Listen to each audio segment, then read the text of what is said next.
नमस्कार, मैं हूं निकिता और आप देख रहे हैं सत्यहिंदी.com। चलिए एक नजर डालते हैं अब तक की सुर्खियों पर। दिल्ली के कथित शराब नीति घोटाला मामले में मुख्यमंत्री अरविंद केजरीवाल पर भी ईडी की तलवार लटकी हुई है। ऐसे में आम आदमी पार्टी का दावा है कि बीजेपी सीएम केजरीवाल को जेल में डालना चाहती है और उनकी पार्टी को खत्म करना चाहती है। हालांकि पार्टी नेताओं का कहना है कि अगर ऐसा होता है, मुख्यमंत्री केजरीवाल को जेल होती है तो सरकार जेल से ही चलेगी। इस बीच आम आदमी पार्टी की तरफ से एक और बयान सामने आया है। कल मंगलवार को पार्टी की ओर से कहा गया कि वह दिल्ली और देश के अन्य हिस्सों में जनमत संग्रह कर पूछेगी कि ईडी द्वारा गिरफ्तारी की स्थिति में क्या मुख्यमंत्री अरविंद केजरीवाल को अपने पद से हट जाना चाहिए या फिर सीएम पद पर बने रहकर जेल से सरकार चलानी चाहिए। हालांकि आम आदमी पार्टी की ओर से जनमत संग्रह की तारीख को लेकर कोई घोषणा नहीं की गई। असम में कांग्रेस विधायक आफ्ताबुद्दीन मोल्ला को संतों के खिलाफ अपमानजनक टिप्पणी करने के आरोप में गिरफ्तार किया गया है। इस बात की जानकारी देते हुए पुलिस महानिदेशक जीपी सिंह ने बताया कि भारतीय दंड संहिता की अलग अलग धाराओं के तहत राजधानी दिसपुर की पुलिस ने मामला दर्ज किया है। उन्होंने बताया कि कांग्रेस विधायक पर आईपीसी की धारा 295 ए, 153 ए, 1 बी, 505 2 के तहत मामला दर्ज किया गया है। अधिकारी ने कहा कि पुजारियों, नामघरियों और संतों के बारे में कथित तौर पर अपमानजनक टिप्पणी करने के आरोप में कांग्रेस विधायक पर यह कार्रवाई की गई और पुलिस मामले की विस्तृत जांच में जुटी है। बिहार के मुख्यमंत्री नीतीश कुमार द्वारा जनसंख्या नियंत्रण के लिए महिला शिक्षा के महत्व पर दिए गए भाषण को लेकर सियासी घमासान मचा हुआ है। जहां बीजेपी उनके इस बयान को लेकर लगातार उन पर हमलावर है, तो वहीं इस बीच मामले को लेकर राष्ट्रीय महिला आयोग की अध्यक्ष रेखा शर्मा और शिवसेना यूबीटी सांसद प्रियंका चतुर्वेदी के बीच जुबानी जंग छिड़ गई है। दरअसल सीएम नीतीश कुमार ने जनसंख्या को नियंत्रित करने के लिए महिलाओं के बीच शिक्षा के महत्व पर जोर देते हुए राज्य विधानसभा में कहा था कि कैसे एक शिक्षित महिला अपने पति को संभोग के दौरान रोक सकती है। वे अब उनके इस बयान की कड़ी निंदा करते हुए राष्ट्रीय महिला आयोग की अध्यक्ष रेखा शर्मा ने सोशल मीडिया प्लेटफॉर्म एक्स पर लिखा कि इस देश की प्रत्येक महिला की ओर से राष्ट्रीय महिला आयोग की अध्यक्ष के रूप में मैं बिहार के मुख्यमंत्री नीतीश कुमार से तत्काल और स्पष्ट माफी की मांग करती हूं। विधानसभा में उनकी अमर्यादित टिप्पणी उस गरिमा और सम्मान का अपमान है जिसकी हर महिला हकदार है। उनके भाषण के दौरान इस्तेमाल की गई ऐसी अपमानजनक और घटिया भाषा हमारे समाज पर एक काला धब्बा है। यदि कोई नेता लोकतंत्र में इतनी खुलेआम ऐसी टिप्पणियां कर सकता है, तो कोई केवल कल्पना ही कर सकता है कि उसके नेतृत्व में राज्य को कितनी भयावहता का सामना करना पड़ रहा होगा। उन्होंने लिखा कि हम इस तरह के व्यवहार के खिलाफ मजबूती से खड़े हैं और जवाबदेही की मांग करते हैं। नीतीश कुमार के बयान पर तीखी प्रतिक्रिया जारी रखते हुए महिला आयोग की अध्यक्ष रेखा शर्मा ने एक अन्य पोस्ट में शिवसेना यूबीटी नेता प्रियंका चतुर्वेदी, कांग्रेस महासचिव प्रियंका गांधी वाड्रा और आम आदमी पार्टी नेता आतिशी को टैग करते हुए इंडिया ब्लॉक के नेताओं से निंदा करने और नीतीश कुमार की माफी की मांग करने का आग्रह किया।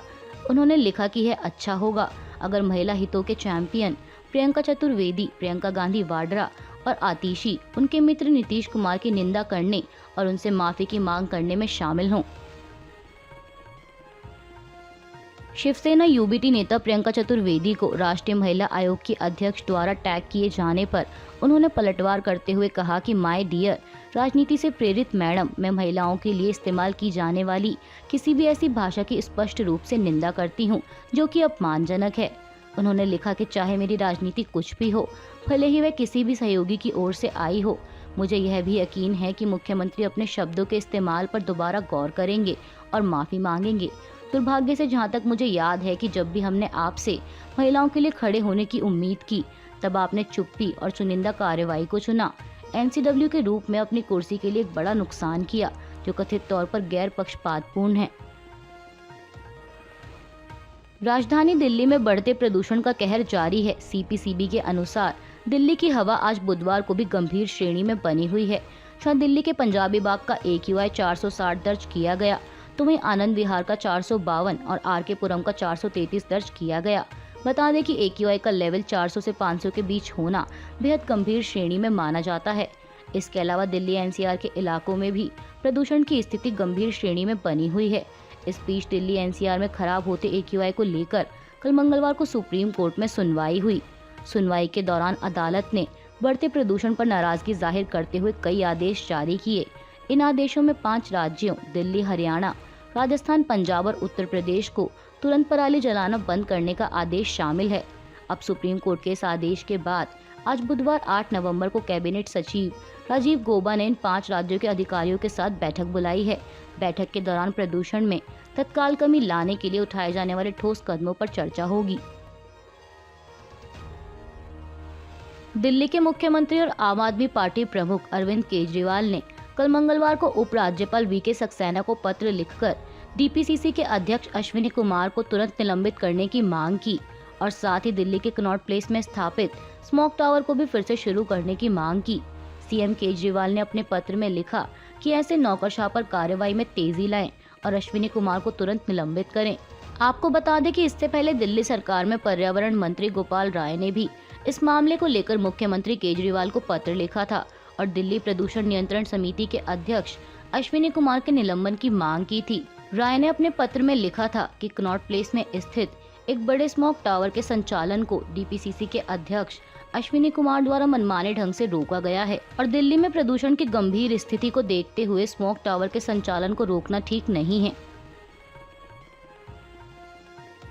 इजराइल और हमास के बीच संघर्ष जारी है और इजराइल अपनी बात पर अड़ा हुआ है कि वह युद्ध विराम नहीं करेगा। मीडिया रिपोर्ट्स के मुताबिक गजा में मरने वालों की संख्या 10,000 के पार पहुंच गई है और 1 महीने से जारी इस युद्ध में अब तक भी मानवीय विराम की कोई स्थिति नजर नहीं आ रही। गजा पर इस्राएली सेना के हमले लगातार जारी हैं।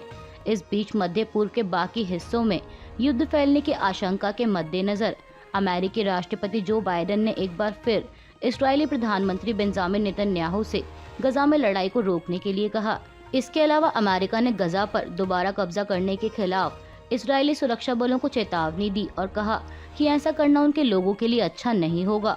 व्हाइट हाउस के राष्ट्रीय सुरक्षा परिषद के प्रवक्ता जॉन किर्बी ने कहा कि राष्ट्रपति का यही मानना है कि आईडीएफ द्वारा गजा पर फिर से कब्जा करना अच्छा नहीं है। यह इस्राएल और वहां के लोगों के लिए अच्छा नहीं होगा। वह इस्राएल रक्षा बल यानी आईडीएफ ने हमास पर उसके आह्वान का पालन नहीं करने का आरोप लगाते हुए किसी भी संघर्ष विराम को खारिज कर दिया।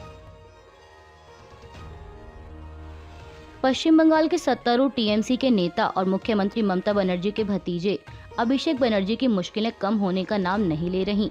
दरअसल ईडी ने उन्हें कल गुरुवार 8 नवंबर को एक बार फिर तलब किया है। हालांकि जांच एजेंसी द्वारा उन्हें किस मामले में पूछताछ के लिए बुलाया गया है, इसे लेकर जानकारी स्पष्ट नहीं है।